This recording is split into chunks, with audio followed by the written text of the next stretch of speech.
घरात पाणी नसल्यामुळे ना पाण्याचा आधी जुगाड केला आणि अंघोळ वगैरे करून मी स्वयंपाक बनवतच होते की तोपर्यंत आवाज आला की तुमचं पाणी भरले ते घेऊन जा. ते घेऊन आले आणि मस्त फक्त डाळ भातच केला होता आणि मग घरातलं सर्व काम उरकलं. संध्याकाळी दिवाबत्ती केली आणि चहा पिला आणि नंतर दीदीने वडापाव आणला होता तो खाल्ला आणि परत नंतर संध्याकाळी ना पाणी भरायला लागलो.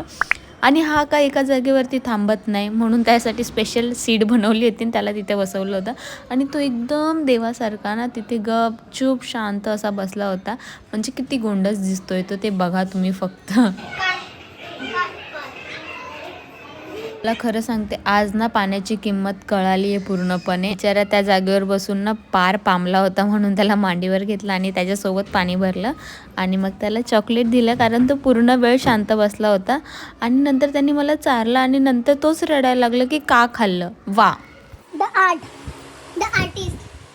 13व्यात दुष्काळ असं बोलतात ना.